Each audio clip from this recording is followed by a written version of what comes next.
ਇੱਕ ਐਮਐਲਏ ਨੂੰ ਕੀ ਨੌਬਤ ਆ ਗਈ ਕਿ ਸਰਕਾਰੀ ਹਸਪਤਾਲ ਦੇ ਏਸੀ ਲਾ ਕੇ ਆਪਣੇ ਘਰੇ ਜਾ ਕੇ ਲਾ ਲੇ। ਇੱਕ ਏਸੀ ਉਹ ਮੋਰਚਰੀ ਦੇ ਵਿੱਚ ਲੱਗਿਆ ਹੋਇਆ, ਇੱਕ ਏਸੀ ਜਿਹੜਾ ਐਮਰਜੈਂਸੀ ਵਾਰਡ 'ਚ ਲੱਗਿਆ, ਇੱਕ ਏਸੀ ਸਿਵਲ ਸਰਜਨ ਦੇ ਦਫ਼ਤਰ ਹੈ, ਆਈ ਥਿੰਕ ਇੱਕ ਐਸਐਮਓ ਦੇ ਦਫ਼ਤਰ ਹੈ। ਜਿਹੜਾ ਹੁਣ ਤੁਸੀਂ ਕਹਿ ਰਹੇ ਹੋ ਕਿ ਹਸਪੀਟਲ ਦੇ ਵਿੱਚ ਲੱਗੇ ਹੋਏ, ਉਹ ਕਹਿੰਦੇ ਜਦੋਂ ਮੈਂ ਇਹ ਗੱਲ ਬਾਹਰ ਕੱਢਤੀ, ਜਦੋਂ ਮੈਂ ਇਹ ਗੱਲ ਦੇ ਖੁਲਾਸੇ ਕਰਤੇ ਕਿ ਐਮਐਲਏ ਏਸੀ ਲੈ ਗਏ ਇੱਥੋਂ, ਉਹ ਕਹਿੰਦੇ ਉਸ ਤੋਂ ਬਾਅਦ ਇਹਨਾਂ ਨੇ ਰਾਤੋਂ ਰਾਤ ਏਸੀ ਇੰਸਟਾਲ ਕਰਵਾਇਆ ਉੱਥੇ। ਸਿਵਲ ਹਸਪੀਟਲ ਦੇ ਵਿੱਚ ਸੀਸੀਟੀਵੀ ਕੈਮਰਾਜ਼ ਲੱਗੇ ਹੋਏ ਆ, ਉੱਥੇ ਜਾ ਕੇ ਤੁਸੀਂ ਜਿੰਨੀ ਵੀ ਉਹਨਾਂ ਦੇ ਕੋਲ ਸਟੋਰ ਹੈ 3 ਮਹੀਨੇ ਪੁਰਾਣੀ 6 ਮਹੀਨੇ ਪੁਰਾਣੀ ਜਿੰਨੀ ਵੀ ਉਹਨਾਂ ਦੀ ਸਟੋਰੇਜ ਹੈਗੀ ਹੈ, ਤੁਸੀਂ ਉਹ ਸੀਸੀਟੀਵੀ ਫੁਟੇਜ ਲਓ। ਮੁੱਦੇ ਨੂੰ ਜਿਹੜਾ ਭੜਕਾਇਆ ਗਿਆ ਇਹ ਸੀਗੀ ਜਿਹੜੀ ਪ੍ਰੋਬਲਮ ਸੀਗੀ ਉਹ ਤਾਂ ਬਦਲੀ ਤੋਂ ਸੀਗੀ ਕਿ ਟਰਾਂਸਫਰ ਹੋ ਗਈ ਸੀਗੀ। ਗੱਲ ਇਹ ਹੈ ਕਿ ਵੀ ਜਦੋਂ ਬਦਲੀ ਹੁੰਦੀ ਹੈ ਉਦੋਂ ਹੀ ਕਰਪਸ਼ਨ ਕਿਉਂ ਯਾਦ ਆਉਂਦੀ ਹੈ। ਸਿਰਫ ਜਦੋਂ ਮੋਗੇ ਜ਼ਿਲ੍ਹੇ ਦੇ ਵਿੱਚੋਂ ਤੁਹਾਨੂੰ ਬਦਲ ਕੇ ਕਿਸੇ ਹੋਰ ਜ਼ਿਲ੍ਹੇ 'ਚ ਰੂਟੀਨ ਦੇ ਵਿੱਚ ਜਦੋਂ ਭੇਜਿਆ ਜਾਂਦਾ ਤੇ ਤੁਸੀਂ ਉਦੋਂ ਹੀ ਕਿਉਂ ਜਿਹੜੀ ਇਹ ਗੱਲਾਂ ਅੱਗੇ ਲੈ ਕੇ ਆਉਂਦੇ ਹੋ। 2016 ਦੇ ਵਿੱਚ ਵੀ ਜਦੋਂ ਮਹਿੰਦਰਪਾਲ ਲੂੰਬਾ ਜੀ ਦੀ ਟਰਾਂਸਫਰ ਹੋਈ, ਉਸ ਵੇਲੇ ਅਕਾਲੀ ਦਲ ਦੀ ਸਰਕਾਰ ਸੀਗੀ, ਉਦੋਂ ਵੀ ਉਹਨਾਂ ਨੇ ਸਰਕਾਰ ਦੇ ਉੱਤੇ ਦੋਸ਼ ਲਗਾਏ। 2016 ਦੇ ਵਿੱਚ ਅਕਾਲੀ ਦਲ ਦੀ ਸਰਕਾਰ ਵੇਲੇ ਇਹਨਾਂ ਨੂੰ ਸਸਪੈਂਡ ਕਰ ਦਿੱਤਾ ਗਿਆ ਸੀਗਾ। ਉਸ ਤੋਂ ਬਾਅਦ 2021 ਜਾਂ 2022 ਦੇ ਸਟਾਰਟਿੰਗ ਦੇ ਵਿੱਚ ਉਸ ਵੇਲੇ ਕਾਂਗਰਸ ਦੀ ਸਰਕਾਰ ਸੀਗੀ, ਉਦੋਂ ਵੀ ਇਹਨਾਂ ਨੇ ਜਦੋਂ ਇਹਨਾਂ ਦੀ ਰੂਟੀਨ ਦੇ ਵਿੱਚ ਟਰਾਂਸਫਰ ਹੋਈ ਉਦੋਂ ਵੀ ਇਹਨਾਂ ਨੇ ਪੂਰੇ ਸਾਡੇ ਸਰਕਾਰੀ ਹਸਪਤਾਲ ਦੇ ਵਿੱਚ ਧਰਨੇ ਲਗਾਏ ਔਰ ਉਦੋਂ ਵੀ ਇਹ ਜਿਹੜੇ ਉਸ ਟਾਈਮ ਦੇ ਵਿਧਾਇਕ ਸੀਗੇ ਉਹਨਾਂ ਦੇ ਖਿਲਾਫ ਬੋਲੇ। ਸਾਡੀ ਸਰਕਾਰ ਬਣੀ ਮਾਰਚ ਦੇ ਵਿੱਚ 12 ਅਪ੍ਰੈਲ ਜਾਂ 12 ਮਈ ਨੂੰ ਜਿਹੜੀ ਮੈਂ ਸਭ ਤੋਂ ਪਹਿਲਾਂ ਇਹਨਾਂ ਦੀ ਟਰਾਂਸਫਰ ਜਿਹੜੀ ਮੋਗੇ ਵਾਪਸ ਪਟਿਆਲੇ ਕੌਲੀ ਸ਼ਾਇਦ ਹੋਈ ਸੀ ਇਹਨਾਂ ਦੀ, ਉੱਥੋਂ ਵਾਪਸ ਇਹਨਾਂ ਨੂੰ ਮੋਗੇ ਲੈ ਕੇ ਆਈ। ਇਸ ਤੋਂ ਪਹਿਲਾਂ ਤੁਸੀਂ ਇੱਕ ਵਾਰੀ ਇਹਨਾਂ ਦੀ ਬਦਲੀ ਰੁਕਵਾ ਚੁੱਕੇ ਹੋ। ਹਾਂਜੀ, ਇਹ ਪਟਿਆਲੇ ਗਏ ਸੀਗੇ ਕੌਲੀ, ਹਾਂਜੀ ਕੌਲੀ ਤੋਂ ਮੈਂ ਇਹਨਾਂ ਨੂੰ ਵਾਪਸ ਮੋਗਾ ਲੈ ਕੇ ਆਈ। ਉਦੋਂ ਵੀ ਜਿਹੜਾ ਉਸ ਟਾਈਮ ਸੀਗਾ ਉਦੋਂ ਇਹਨਾਂ ਦੀ ਵਾਈਫ ਨੇ ਵੀ ਮੈਨੂੰ ਪਰਸਨਲ ਮੈਸੇਜ ਕੀਤੇ ਕਿ ਅਗਰ ਮੇਰੇ ਹਸਬੈਂਡ ਦੀ ਬਦਲੀ ਹਫਤੇ ਦੇ ਵਿੱਚ ਨਾ ਹੋਈ ਤਾਂ ਮੈਂ ਖਾਣਾ ਪੀਣਾ ਛੱਡ ਦਾਂਗੀ, ਮੈਂ ਧਰਨਾ ਲਗਾਵਾਂਗੀ। ਸੋ ਉਦੋਂ ਵੀ ਮੈਨੂੰ ਲੱਗਿਆ ਕਿ ਇਹਨਾਂ ਨੇ ਮੈਨੂੰ ਬੜਾ ਇੱਕ ਟਾਈਪ ਦਾ ਬਲੈਕਮੇਲ ਹੀ ਕੀਤਾ ਸੀਗਾ ਕਿ ਜਲਦੀ ਬਦਲੀ ਕਰਵਾਓ, ਅਗਰ ਨਹੀਂ ਹੋਈ ਤਾਂ ਇਹ ਹੋ ਜਾਏਗਾ ਉਹ ਹੋ ਜਾਏਗਾ। ਭ੍ਰਿਸ਼ਟਾਚਾਰ ਮੁਕਤ ਪੰਜਾਬ, ਉਹ ਕਹਿੰਦੇ ਵੋਟ ਤਾਂ ਪੂਰੇ ਪੰਜਾਬ 'ਚ ਲੱਗੇ, ਪੰਜਾਬ ਤੋਂ ਬਾਹਰ ਵੀ ਲੱਗੇ, ਪਰ ਮੋਗੇ ਦੇ ਵਿੱਚ ਭ੍ਰਿਸ਼ਟਾਚਾਰ ਦੱਬ ਕੇ ਹੋ ਰਿਹਾ। ਕਹਿੰਦੇ ਉਹ ਕਿਹੜਾ ਮਹਿਕਮਾ, ਉਹ ਕਿਹੜਾ ਮੁਲਾਜ਼ਮ ਆ ਜਿੱਥੋਂ ਹਿੱਸਾ ਨਹੀਂ ਆਉਂਦਾ। ਉਹਨਾਂ ਦੇ ਕੋਲ ਜਿਹੜੇ ਸਬੂਤ ਹੈ ਕਾਈਂਡਲੀ ਦੱਸੋ, ਲਿਆਓ, ਜਨਤਾ ਦੇ ਸਾਹਮਣੇ ਪੇਸ਼ ਕਰੋ, ਆਪਾਂ ਕਾਰਵਾਈ ਕਰੀਏ, ਉਹਦੇ ਤੇ ਕਾਰਵਾਈ ਕਰਵਾਈਏ ਉਹਨਾਂ ਦੇ ਉੱਤੇ। ਜੇ ਕੋਈ ਹੋਰ ਵੀ ਕਰ ਰਿਹਾ ਸੋ ਆਪਾਂ ਉਹਦੇ ਤੇ ਕਾਰਵਾਈ ਕਰਵਾਈਏ। ਜੇ ਉਹ ਕੋਈ ਵੀ ਵਿਅਕਤੀ ਹੈ, ਚਾਹੇ ਈਵਨ ਮੈਂ ਆ, ਸੋ ਤੁਸੀਂ ਪੇਸ਼ ਕਰੋ ਉਹ ਚੀਜ਼ਾਂ, ਤਾਂ ਤੁਸੀਂ ਜਨਤਾ ਤੋਂ ਲੁਕੋਵੋ ਨਾ, ਜਨਤਾ ਦੇ ਸਾਹਮਣੇ ਲੈ ਕੇ ਆਓ।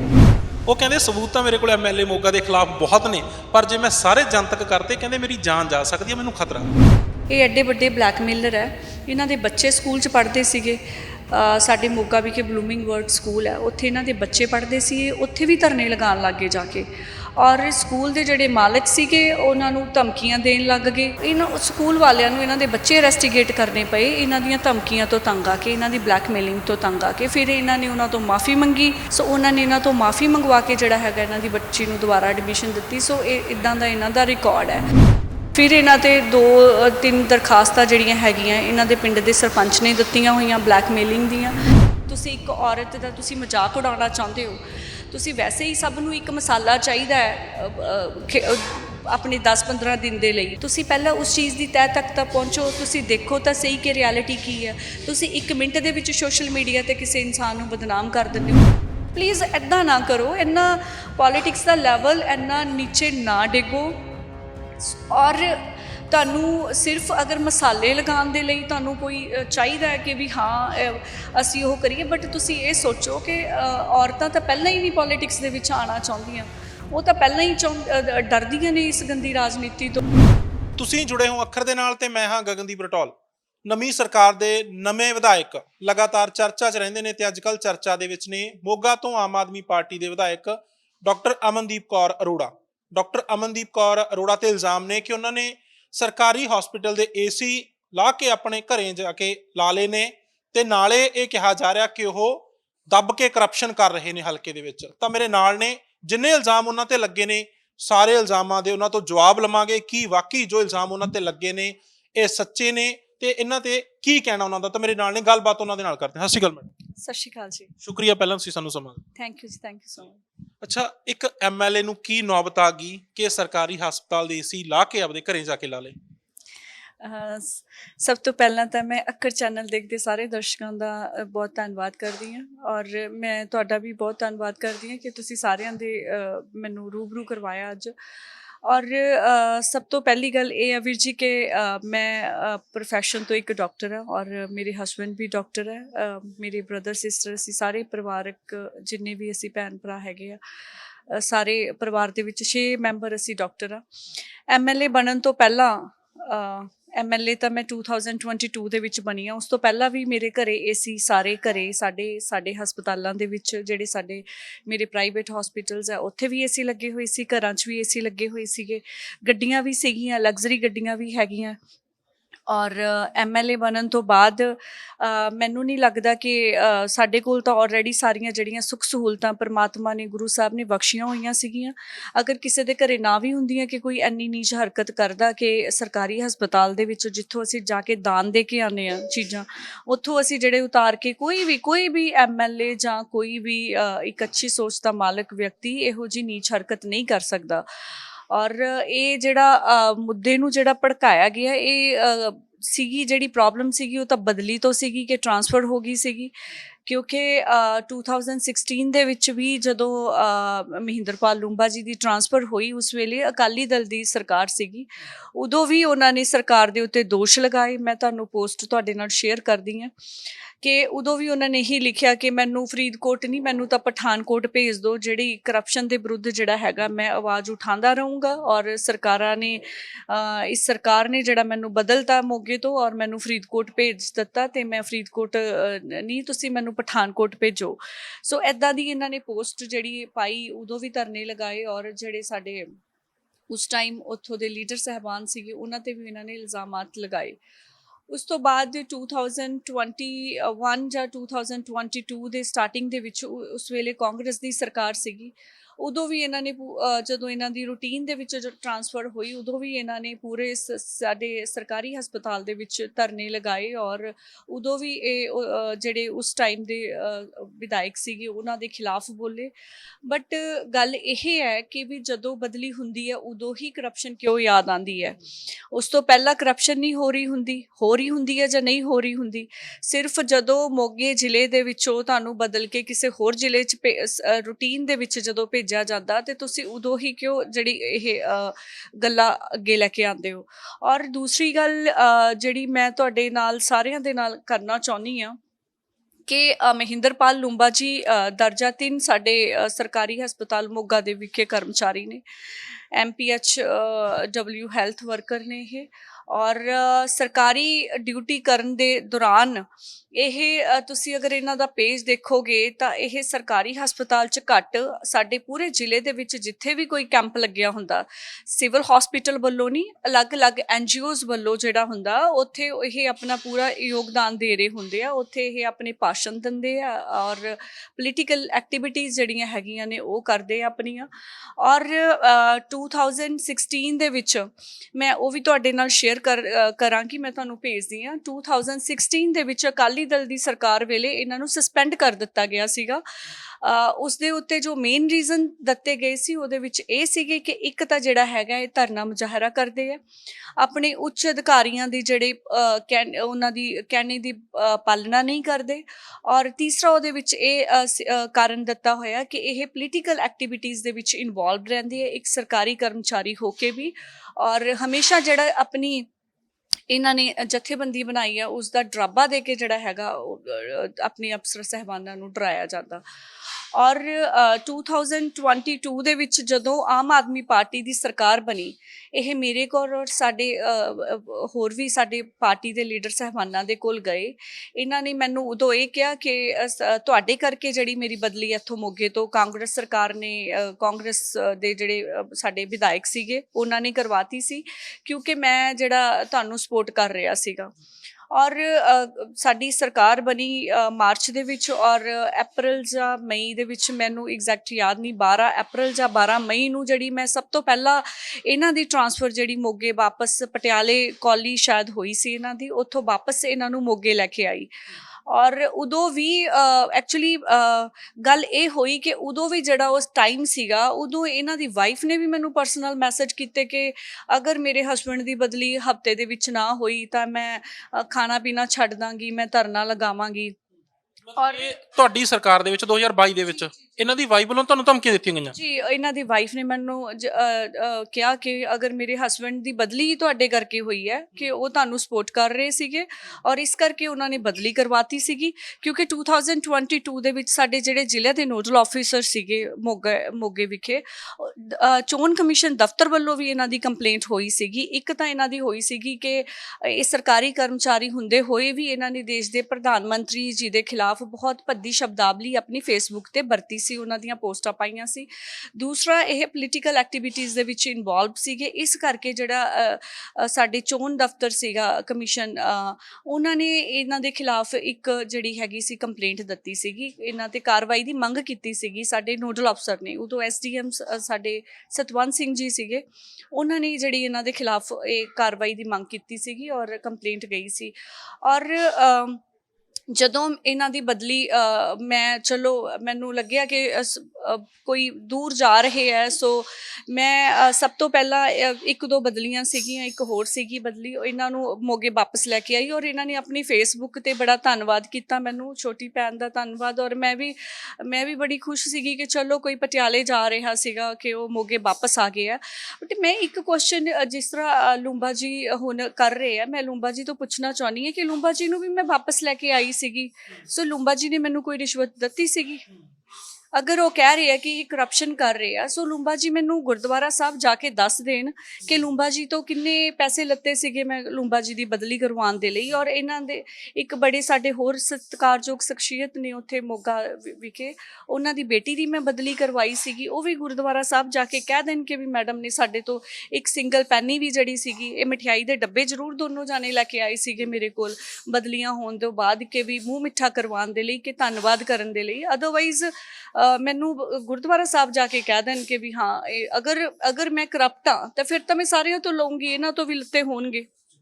ਔਰ ਦੇਖੋ ਇਹਨਾਂ ਨੇ ਫਿਰ ਜਿਹੜੀ ਜਦੋਂ ਇਹਨਾਂ ਦੀ ਹੁਣ ਟ੍ਰਾਂਸਫਰ ਹੋਈ, ਮੈਂ ਇਹਨਾਂ ਨੂੰ ਵਾਪਸ ਲੈ ਆਈ, ਇਹ ਕੰਮ ਕਰ ਰਹੇ ਸੀਗੇ।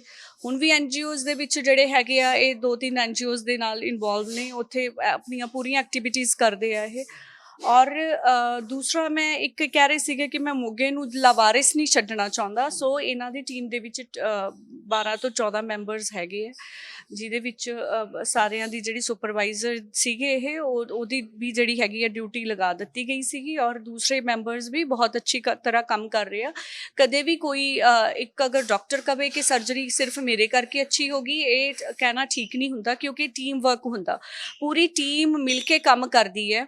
ਔਰ ਅਗਰ ਕੋਈ ਸਰਜਨ ਸਰਜਰੀ ਕਰ ਰਿਹਾ ਤੇ ਉਸਦੇ ਅਸਿਸਟੈਂਟ ਅੱਛੇ ਹੋਣੇ ਚਾਹੀਦੇ ਆ, ਤਾਂ ਹੀ ਉਹ ਸਰਜਰੀ ਸਕਸੈਸਫੁਲ ਹੁੰਦੀ ਹੈ। ਜਿਸ ਤਰ੍ਹਾਂ ਇਹ ਇੱਕ ਮਲਟੀਪਰਪਸ ਹੈਲਥ ਵਰਕਰ ਹੈਗੇ ਆ, ਔਰ ਇਹਨਾਂ ਦੀ ਪੂਰੀ ਟੀਮ ਕੰਮ ਕਰ ਰਹੀ ਸੀਗੀ, ਨਾ ਕਿ ਇਕੱਲੇ ਕੰਮ ਕਰ ਰਹੇ ਸੀਗੇ ਮੋਗਾ ਦੇ ਵਿੱਚ।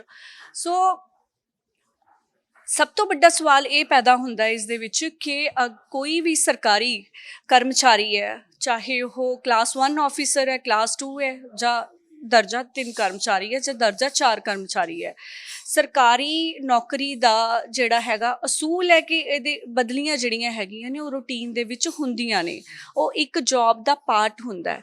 ਔਰ ਇਸ ਦੇ ਵਿੱਚ ਇਸ ਦੇ ਤਹਿਤ ਇੱਦਾਂ ਦਾ ਕੋਈ ਵੀ ਵਿਅਕਤੀ ਨਹੀਂ ਹੁੰਦਾ ਕਿ ਜਿਸ ਦਾ ਪੂਰਾ ਜੋ ਸੋਚ ਕੇ ਆਵੇ ਕਿ ਅਗਰ ਮੈਂ ਮੋਗਾ ਸ਼ਹਿਰ ਦੇ ਵਿੱਚ ਹੀ ਰਹਿਣਾ, ਜਾਂ ਮੈਨੂੰ ਮੋਗੇ ਤੋਂ ਤੁਸੀਂ ਕਦੇ ਕੋਈ ਬਦਲੀ ਕਰਵਾ ਹੀ ਨਹੀਂ ਸਕਦਾ। ਸੋ ਇਹ ਤਾਂ ਬਹੁਤ ਗਲਤ ਚੀਜ਼ ਹੈ, ਕਿਉਂਕਿ ਸਾਡੀਆਂ ਭੈਣਾਂ, ਸਾਡੀਆਂ ਜਿਹੜੀਆਂ ਟੀਚਰਸ ਲੱਗੀਆਂ ਹੋਈਆਂ ਨੇ, ਮੈਂ ਕੁਐਸਚਨ ਵੀ ਇੱਕ ਵਾਰ ਲਗਾਇਆ ਸੀਗਾ, ਮੇਰਾ ਲੱਗਿਆ ਨਹੀਂਗਾ, ਕਿ ਇਹਨਾਂ ਦੀ ਜਿਹੜੀ ਹੈਗੀ ਆ, ਇਹ ਕਈ ਪ੍ਰੈਗਨੈਂਟ ਲੇਡੀਜ਼ ਨੂੰ ਬਹੁਤ 90 ਕਿਲੋਮੀਟਰ ਸਫ਼ਰ ਕਰਨਾ ਪੈਂਦਾ। ਔਰ ਇੱਕ ਸਾਡੇ ਹਲਕਾ ਬਾਘਾ ਪੁਰਾਣਾ ਤੋਂ, ਮੋਗੇ ਜ਼ਿਲ੍ਹੇ ਤੋਂ ਬਾਘਾ ਪੁਰਾਣਾ ਹਲਕਾ ਹੈ, ਉੱਥੇ ਇੱਕ ਲੜਕੀ ਦਾ ਵਿਚਾਰੀ ਦਾ 1-2 ਵਾਰ ਮਿਸਕੈਰੇਜ ਵੀ ਹੋ ਗਿਆ, ਕਿਉਂਕਿ ਉਹ ਬੜੀ ਦੂਰ ਸਫ਼ਰ ਕਰਦੀ ਸੀਗੀ, ਟੀਚਰ ਹੈਗੀ ਹੈ ਉਹ। ਔਰ ਉਹ ਜਦੋਂ ਇੱਕ ਫੀਮੇਲਸ ਜਿਹੜੀਆਂ ਹੈਗੀਆਂ ਉਹ ਇੰਨੀ ਦੂਰ ਜਾ ਸਕਦੀਆਂ ਨੇ ਸਰਕਾਰੀ ਨੌਕਰੀ ਕਰਨ ਲਈ, ਸੋ ਮਹਿੰਦਰਪਾਲ ਲੂੰਬਾ ਜੀ ਕਿਉਂ ਨਹੀਂ ਜਾ ਸਕਦੇ ਹੈਗੇ।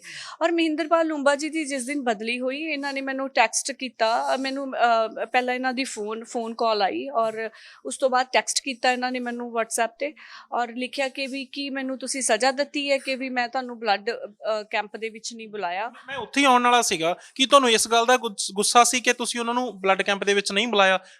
ਇੱਕ MLA ਹੁਣ ਇਸ ਗੱਲ ਤੇ ਬਦਲੀ ਕਰਾ ਦੂਗਾ? ਹਾਂ ਦੇਖੋ ਜੀ, ਇਹ ਤਾਂ ਬਹੁਤ ਛੋਟੀ ਛੋਟੀ ਚੀਜ਼ ਹੁੰਦੀ ਹੈ ਕਿਉਂਕਿ ਇੰਨੀ ਜ਼ਿਆਦਾ ਈਵੈਂਟਸ ਹੁੰਦੇ ਆ ਔਰ ਸਾਡਾ ਸੈਸ਼ਨ ਵੀ 2 ਦਿਨ ਦਾ ਸਾਡਾ ਸੈਸ਼ਨ ਬੁਲਾ ਲਿੱਤਾ ਗਿਆ ਸੀਗਾ। ਔਰ ਵੈਸੇ ਵੀ ਸਾਡੇ ਕੋਲ ਇੰਨੇ ਈਵੈਂਟਸ ਹੁੰਦੇ ਆ ਜਾਂ ਇੰਨੇ ਕੰਮ ਕਰਨ ਵਾਲੇ ਆ ਕਿ ਵੀ ਇਹੋ ਛੋਟੇ ਛੋਟੇ ਜਾਂ ਅਸੀਂ ਪੂਰੇ ਜੇ ਸਾਡੇ ਕੋਲ ਦਿਨ ਦੇ ਵਿੱਚ 10 ਜਾਂ 12 ਈਵੈਂਟਸ ਆ ਤੇ ਹਰ ਥਾਂ ਤੇ ਪਹੁੰਚਣਾ ਪੋਸੀਬਲ ਹੀ ਨਹੀਂ ਹੁੰਦਾ। ਔਰ ਇਹ ਚੀਜ਼ ਤਾਂ ਬਹੁਤ ਛੋਟੀ ਹੈ ਕਿ ਵੀ ਬਲੱਡ ਕੈਂਪ ਤੇ ਨਾ ਬੁਲਾਉਣ ਕਰਕੇ ਕੋਈ ਕਿਸੇ ਦੀ ਬਦਲੀ ਨਹੀਂ ਕਰਵਾਉਂਦਾ। ਔਰ ਜੋ ਵਿਅਕਤੀ ਖੁਦ ਵਾਪਸ ਲੈ ਕੇ ਆਇਆ ਹੋਵੇ ਉਹ ਵਿਅਕਤੀ ਉਹਨਾਂ ਨੂੰ ਕਿਉਂ ਵਾਪਸ ਭੇਜੇਗਾ ਸਿਰਫ ਬਲੱਡ ਉਹਦੇ ਲਈ। ਸੋ ਉਹਨਾਂ ਨੇ ਮੈਨੂੰ ਮੈਸੇਜ ਕੀਤਾ। ਸੋ ਮੈਨੂੰ ਜਿਸ ਤਰ੍ਹਾਂ ਪਹਿਲਾਂ ਮੇਰਾ ਐਕਸਪੀਰੀਅੰਸ ਸੀਗਾ ਮੇਰਾ ਇਹਨਾਂ ਦੇ ਨਾਲ, ਸੋ ਉਦੋਂ ਵੀ ਮੈਨੂੰ ਲੱਗਿਆ ਕਿ ਇਹਨਾਂ ਨੇ ਮੈਨੂੰ ਬੜਾ ਇੱਕ ਟਾਈਪ ਦਾ ਬਲੈਕਮੇਲ ਹੀ ਕੀਤਾ ਸੀਗਾ ਕਿ ਜਲਦੀ ਬਦਲੀ ਕਰਵਾਓ, ਅਗਰ ਨਹੀਂ ਹੋਈ ਤਾਂ ਇਹ ਹੋ ਜਾਏਗਾ ਉਹ ਹੋ ਜਾਏਗਾ। ਇਸ ਤੋਂ ਪਹਿਲਾਂ ਤੁਸੀਂ ਇੱਕ ਵਾਰੀ ਇਹਨਾਂ ਦੀ ਬਦਲੀ ਰੁਕਵਾ ਚੁੱਕੇ ਹੋ? ਹਾਂਜੀ, ਇਹ ਪਟਿਆਲੇ ਗਏ ਸੀਗੇ ਕੌਲੀ। ਹਾਂਜੀ, ਕੌਲੀ ਤੋਂ ਮੈਂ ਇਹਨਾਂ ਨੂੰ ਵਾਪਸ ਮੋਗਾ ਲੈ ਕੇ ਆਈ। ਮੋਗਾ ਦੀ ਬਦਲੀ ਇਹਨਾਂ ਦੀ ਜਿਹੜੀ ਸੀਗੀ, ਮੈਂ ਸਾਡੇ ਹੋਰ ਲੀਡਰ ਸਾਹਿਬਾਨਾਂ ਕੋਲ ਵੀ ਗਈ ਸੀ, ਮੈਂ ਵਾਪਸ ਇਹਨਾਂ ਨੂੰ ਲੈ ਕੇ ਆਈ। ਔਰ ਉਸ ਵਕਤ ਹੈਲਥ ਮਿਨਿਸਟਰ ਸੀਗੇ, ਮੈਂ ਉਹਨਾਂ ਨੂੰ ਸਪੈਸ਼ਲ ਬੇਨਤੀ ਕੀਤੀ ਕਿ ਵੀ ਇਹਨਾਂ ਦੀ ਪਲੀਜ਼ ਜਲਦੀ ਕਰ ਦਿਓ ਕਿਉਂਕਿ ਇਹ ਮੈਨੂੰ ਕਾਫੀ ਮਤਲਬ ਕਹਿੰਦੇ ਆ ਕਿ ਜਲਦੀ ਕਰਵਾਓ, ਅਦਰਵਾਈਜ਼ ਮਤਲਬ ਉਹ ਥੋੜੇ ਨਾਰਾਜ਼ ਹੋ ਰਹੇ ਆ। ਔਰ ਉਸ ਤੋਂ ਬਾਅਦ ਇਹਨਾਂ ਨੇ ਕੈਂਪ ਦੇ ਵੈਸੇ ਜੇ ਮੈਂ ਹੁਣ ਗੱਲ ਕਰਾਂ, ਜੇ ਹੁਣ ਮਹਿੰਦਰਪਾਲ ਲੂੰਬਾ ਦੀ ਬਦਲੀ ਰੁਕ ਜਾਂਦੀ ਆ, ਮੋਗੇ ਰਹਿ ਜਾਂਦੇ ਨੇ, MLA ਅਮਨ ਅਰੋੜਾ ਨੂੰ ਕੋਈ ਦਿੱਕਤ ਤਾਂ ਨਹੀਂ ਹੈ? ਨਹੀਂ, ਮੈਨੂੰ ਕੀ ਦਿੱਕਤ ਹੈ? ਦੇਖੋ ਮੈਂ ਤਾਂ ਇਹਨਾਂ ਨੇ ਮੈਨੂੰ ਮੈਨੂੰ WhatsApp ਤੇ ਜਿਹੜਾ ਇਹਨਾਂ ਨੇ ਮੈਸੇਜ ਭੇਜਿਆ, ਸੋ ਮੈਂ ਵਾਪਸ ਜਾ ਰਹੀ ਸੀਗੀ ਸੈਸ਼ਨ ਤੋਂ। ਸੋ ਮੈਂ ਇਹਨਾਂ ਨੂੰ ਇਹੀ ਲਿਖਿਆ ਕਿ ਸਤਿ ਸ਼੍ਰੀ ਅਕਾਲ ਵੀਰ ਜੀ, ਕਿ ਮੇਰੇ MLA ਬਣਨ ਤੋਂ ਪਹਿਲਾਂ ਵੀ ਤੁਸੀਂ ਮੈਨੂੰ ਹੀ ਬਲੇਮ ਕਰ ਰਹੇ ਸੀਗੇ ਕਿ ਬਦਲੀ ਮੇਰੇ ਕਰਕੇ ਹੋਈ ਹੈ ਨਾ। ਸੋ ਅੱਜ ਵੀ ਤੁਸੀਂ ਮੈਨੂੰ ਹੀ ਬਲੇਮ ਕਰ ਰਹੇ ਹੋ ਕਿ ਬਦਲੀ ਤੁਹਾਡੇ ਕਰਕੇ ਹੋ ਗਈ ਹੈ। ਸੋ ਇਹ ਗੱਲ ਦੇਖੋ, ਇਹ ਚੀਜ਼ਾਂ ਅੱਛੀਆਂ ਨਹੀਂ ਹੁੰਦੀਆਂ। ਤੁਸੀਂ ਮੈਨੂੰ ਅਗਰ ਤੁਹਾਡੀ ਟ੍ਰਾਂਸਫਰ ਹੋ ਗਈ ਹੈ, ਤੁਸੀਂ ਮੈਨੂੰ ਕਹੋ ਕਿ ਭੈਣ ਜੀ, ਮੈਨੂੰ ਛੋਟੀ ਭੈਣ ਮੰਨਦੇ ਸੀਗੇ ਕਿ ਵੀ ਮੇਰੀ ਭੈਣ ਮੇਰੀ ਬਦਲੀ ਹੋ ਗਈ ਹੈ ਕਿ ਵੀ ਆਪਾਂ ਦੇਖੋ ਵੀ ਆਪਾਂ ਕੀ ਕਰ ਸਕਦੇ ਆ, ਹੈ ਨਾ। ਉਹ ਫਿਰ ਮੈਂ ਬੇਨਤੀ ਕਰਦੀ ਜਾਂ ਜੋ ਵੀ ਹੁੰਦਾ ਮੈਂ ਕਰਦੀ ਕਿ ਵੀ ਚਲੋ ਆਪਾਂ ਲੈ ਕੇ ਆਈਏ ਇਹਨਾਂ ਨੂੰ ਜਾਂ ਮੋਗੇ ਰੱਖੀਏ। ਵੈਸੇ ਅਦਰਵਾਈਜ਼ ਦੇਖੋ, ਇੰਨੀ ਵਾਰ ਕਿਸੇ ਦੀ ਬਾਰ-ਬਾਰ ਬਦਲੀਆਂ ਰੱਦ ਕਰਵਾਉਣੀਆਂ ਵਾਲੀ ਇਹ ਚੀਜ਼ ਪੋਸੀਬਲ ਨਹੀਂ। ਤੁਹਾਡੇ ਕਹਿਣ ਦਾ ਭਾਵ ਇਹ ਆ ਕਿ ਤੁਹਾਨੂੰ ਸਿੱਧਾ ਥ੍ਰੈਟ ਕੀਤਾ ਗਿਆ ਜਾਂ ਕਹਿ ਲਓ ਬਲੈਕਮੇਲ ਕਰਨ ਦੀ ਕੋਸ਼ਿਸ਼ ਕੀਤੀ ਗਈ? ਉਸ ਤੋਂ ਬਾਅਦ ਸਾਡੇ ਵੈਸੇ ਪਿਆਰ ਨਾਲ ਕਹਿੰਦੇ ਤਾਂ ਗੱਲ ਬਣ ਜਾਂਦੀ। ਦੇਖੋ, ਗੱਲ ਉਹੀ ਮੈਂ ਤੁਹਾਨੂੰ ਕਹਿ ਰਹੀ ਹਾਂ ਕਿ ਬਾਰ-ਬਾਰ ਕਿਸੇ ਇੱਕ ਇਨਸਾਨ ਦੀ ਬਦਲੀ ਨੂੰ ਰੱਦ ਕਰਵਾਉਣਾ ਜਾਂ ਉਹਨੂੰ ਕਰਨਾ ਵਾਲਾ, ਦੇਖੋ ਉਹ ਚੀਜ਼ ਵਾਲੀ ਪੋਸੀਬਲ ਨਹੀਂ ਹੁੰਦੀ। ਬਟ ਗੱਲ ਇਹ ਹੁੰਦੀ ਹੈ ਕਿ ਤੁਸੀਂ ਅਗਰ ਉਹਨਾਂ ਨੇ ਜੋ ਮੇਰਾ ਪਹਿਲਾ ਐਕਸਪੀਰੀਅੰਸ ਸੀਗਾ, ਸੋ ਉਸ ਨੂੰ ਦੇਖਦੇ ਹੋਏ ਮੈਨੂੰ ਲੱਗਿਆ ਕਿ ਇਹ ਫਿਰ ਸਿਸਟਮ ਜਿਹੜਾ ਹੈਗਾ ਹੁਣ ਚੱਲ ਪਏਗਾ, ਜਿਹੜਾ ਥ੍ਰੈਟਨਿੰਗ ਵਾਲਾ ਹੈਗਾ। ਉਸ ਤੋਂ ਬਾਅਦ ਇਹਨਾਂ ਨੂੰ ਸਾਡੇ 1-2 ਜਾਣਿਆਂ ਨੇ ਸਾਡੀ ਪਾਰਟੀ ਤੋਂ ਇਹਨਾਂ ਨੂੰ ਕਾਲ ਕੀਤੀ ਕਿ ਵੀ ਇਹ ਤੁਸੀਂ ਕੀ ਪਾ ਰਹੇ ਹੋ ਕਿ ਵੀ MLA ਨੇ ਕੈਂਪ ਤੇ ਨਾ ਬੁਲਾਉਣ ਕਰਕੇ ਜਿਹੜਾ ਹੈਗਾ ਉਹਨਾਂ ਦੀ 200 ਕਿਲੋਮੀਟਰ ਬਦਲੀ ਕਰਾਈ, ਕਿ ਆਹ ਦੇਖੋ ਬਦਲਾਵ ਆ ਗਿਆ। ਸੋ ਇਹਨਾਂ ਨੇ ਉਹਨਾਂ ਨੂੰ ਕਿਹਾ ਕਿ ਤੁਸੀਂ ਹੁਣੀ ਜਿਹੜਾ ਹੈਗਾ ਸਿਵਲ ਸਰਜਨ ਨੂੰ, ਅਸੀਂ ਤੁਹਾਨੂੰ ਉਹ ਵੀ ਸ਼ੇਅਰ ਕਰਦੇ ਹਾਂ ਕਿ ਤੁਸੀਂ ਸਿਵਲ ਸਰਜਨ ਨੂੰ ਕਹਿ ਕੇ ਜਿਹੜੀ ਹੈਗੀ ਹੈ ਮੇਰੀ ਤੁਸੀਂ ਰੁਕਵਾਓ, ਮੇਰੀ ਲੀਵਿੰਗ ਰੁਕਵਾ ਦਿਓ, ਨਹੀਂ ਤਾਂ ਫਿਰ ਤੁਹਾਨੂੰ ਇਲਜ਼ਾਮ ਜਿਹੜਾ ਹੈਗਾ ਉਹ ਭੁਗਤਣਾ ਪਏਗਾ। ਸੋ ਸਾਡੇ ਮੈਸੇਜ ਕਿਹਨੂੰ ਭੇਜੇ ਉਹਨਾਂ ਨੇ? ਇਹ ਸਾਡੇ ਜ਼ਿਲ੍ਹਾ ਪ੍ਰਧਾਨ ਨੇ ਔਰ ਡਿਸਟ੍ਰਿਕਟ ਪਲੈਨਿੰਗ ਬੋਰਡ ਦੇ ਚੇਅਰਮੈਨ ਨੇ, ਉਹਨਾਂ ਦਾ ਸਰਦਾਰ ਹਰਮਨਜੀਤ ਸਿੰਘ ਬਰਾੜ, ਉਹਨਾਂ ਨੂੰ ਇਹਨਾਂ ਨੇ ਮੈਸੇਜ ਭੇਜਿਆ ਇਹ ਵਾਲਾ। ਔਰ ਉਹਨਾਂ ਨੇ ਫਿਰ ਇਹਨਾਂ ਨਾਲ ਗੱਲ ਵੀ ਕੀਤੀ ਕਿ ਤੁਸੀਂ ਬਲੈਕਮੇਲ ਕਰ ਰਹੇ ਹੋ। ਕਹਿੰਦੇ ਹਾਂਜੀ, ਇੱਦਾਂ ਹੀ ਸਮਝੋ ਕਿ ਬਲੈਕਮੇਲ ਕਰ ਰਹੇ ਹਾਂ।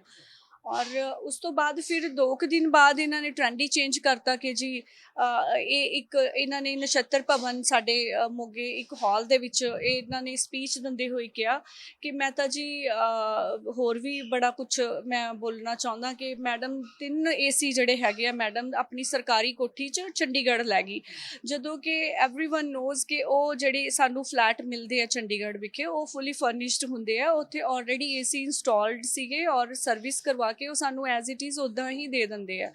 ਉੱਥੇ ਮੈਨੂੰ AC ਲਿਆਉਣ ਦੀ ਕੀ ਲੋੜ ਹੈ? ਔਰ ਵੈਸੇ ਵੀ ਅਸੀਂ ਕੋਈ ਇੰਨੇ ਡਿੱਗੇ ਹੋਏ ਨਹੀਂ ਗਏ ਕਿ ਅਸੀਂ ਸਰਕਾਰੀ ਹਸਪਤਾਲ ਤੋਂ AC ਲੈ ਕੇ ਆਈਏ।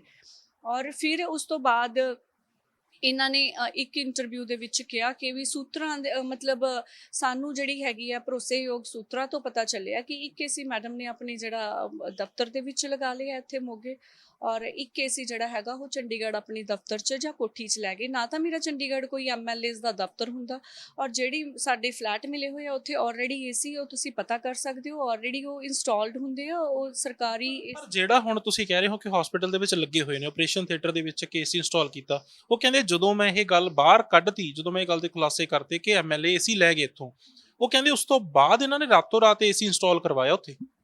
ਦੇਖੋ ਇਹ ਚੀਜ਼ਾਂ ਤਾਂ ਬੜੀਆਂ ਹਾਸੋਹਾਨੀ ਵਾਲੀਆਂ ਹੋ ਜਾਂਦੀਆਂ ਨੇ, ਕਿਉਂਕਿ ਉਸ ਤੋਂ ਬਾਅਦ ਇਹਨਾਂ ਨੇ ਇੱਕ ਇੰਟਰਵਿਊ ਨੂੰ ਮੇਰੀ ਇੱਕ ਫੋਨੋ ਤੇ ਚੱਲ ਰਹੀ ਸੀ ਇੰਟਰਵਿਊ, ਸੋ ਇਹ ਵੀ ਸੀਗੇ, ਮੈਂ ਚੈਲੰਜ ਕੀਤਾ ਕਿ ਤੁਸੀਂ ਮੇਰੇ ਘਰੇ ਜਾਓ। ਇਹ ਕਹਿ ਰਹੀ ਹੈ ਕਿ 2022 ਦੇ ਵਿੱਚ ਜਿਹੜੇ ਏਸੀ ਆਏ ਸੀਗੇ ਤੇ ਉਹ ਮੈਡਮ ਦੇ ਘਰੇ ਚਲੇ ਗਏ, ਔਰ 2022 ਮਾਡਲ ਦਾ ਏਸੀ ਮੇਰੇ ਘਰੇ ਤੁਹਾਨੂੰ ਇੱਕ ਵੀ ਮਿਲ ਜਾਵੇ। ਮੇਰੇ ਘਰੇ 8 ਏਸੀ ਲੱਗੇ ਹੋਏ ਆ, ਔਰ ਉਹ 2015 ਜਾਂ 2016-17 ਤੋਂ ਬਾਅਦ ਨਹੀਂ, ਮੈਨੂੰ ਲੱਗਦਾ ਵਿੰਡੋ ਏਸੀ ਚੇਂਜ ਕਰਕੇ ਸਪਲਿਟ ਏਸੀ ਉਸ ਟਾਈਮ ਲਗਵਾਏ ਸੀਗੇ, ਔਰ ਉਸ ਤੋਂ ਬਾਅਦ ਦਾ ਕੋਈ ਵੀ ਮਾਡਲ ਮੇਰੇ ਘਰੇ ਨਹੀਂ ਹੈਗਾ ਏਸੀਜ਼ ਦਾ।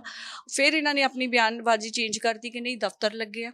ਮੇਰੇ ਦਫ਼ਤਰ ਦੇ ਵਿੱਚ ਜਿਹੜੇ ਏਸੀ ਲੱਗੇ ਆ, ਅਸੀਂ ਅਪ੍ਰੈਲ ਦੇ ਵਿੱਚ ਜਿਹੜੇ ਜਿੱਤੇ ਸੀਗੇ, ਮਾਰਚ ਦੇ ਵਿੱਚ ਜਿੱਤੇ ਸੀਗੇ, ਔਰ ਮਾਰਚ ਦੇ ਐਂਡ ਦੇ ਵਿੱਚ ਮੇਰਾ ਜਿਹੜਾ ਦਫ਼ਤਰ ਨਾਲ ਦੀ ਸ਼ਾਪ ਤੋਂ ਸ਼ਿਫਟ ਕਰਕੇ ਅਸੀਂ ਪੂਰਾ ਉਹ ਕਰ ਲਿਆ ਸੀਗਾ। ਉਹ ਤੁਸੀਂ ਦੇਖ ਸਕਦੇ ਹੋ ਜਿਹੜੇ ਏਸੀਜ਼ ਦੇ ਇਹਨਾਂ ਨੇ ਕਿਹਾ ਮੇਰੇ ਡੈਕਿੰਗ ਦੇ ਏਸੀ ਲੱਗੇ ਹੋਏ ਆ ਉੱਥੇ, ਔਰ ਉਹਨਾਂ ਦੇ ਪ੍ਰੋਪਰ ਸਾਡੇ ਕੋਲ ਸਾਰਾ ਉਹ ਹੈਗਾ। ਔਰ ਮੈਂ ਅਗਰ ਮਤਲਬ ਮੇਰੇ ਤੋਂ ਕੋਈ ਲੈਣਾ ਚਾਹੁੰਦਾ, ਮੈਂ ਆਪਣੇ ਦਫ਼ਤਰ ਦੀ CCTV ਫੁਟੇਜ ਦੇ ਸਕਦੀ ਹਾਂ ਕਿ ਮੇਰੇ ਦਫ਼ਤਰ ਦੇ ਵਿੱਚ CCTVs ਲੱਗੇ ਹੋਏ ਆ, ਕਿ ਅਗਰ ਮੇਰੇ ਦਫ਼ਤਰ ਤੋਂ ਇੱਕ ਵੀ ਏਸੀ ਉਤਰਦੇ ਰਿਹਾ, ਔਰ ਜਿਹੜੇ ਏਸੀ ਆਲਰੇਡੀ ਇੰਸਟਾਲਡ ਆ ਮੇਰੇ ਦਫ਼ਤਰ ਦੇ ਵਿੱਚ, ਉਹ ਮਾਰਚ ਜਾਂ ਅਪ੍ਰੈਲ ਦੇ ਫਸਟ ਵੀਕ ਦੇ ਵਿੱਚ 2022 ਦੇ ਵਿੱਚ ਸਾਰਾ ਇੰਸਟਾਲ ਹੋ ਗਏ ਸੀ, ਸਾਰਾ ਦਫ਼ਤਰ ਰੈਡੀ ਹੋ ਗਿਆ। ਪਰ ਜਿਹੜੇ ਉਹ ਬਿੱਲ ਨੇ ਉਹ ਮੇਰੇ ਖਿਆਲ ਜੂਨ ਜੁਲਾਈ ਅਗਸਤ 2022 ਦੇ ਨੇ।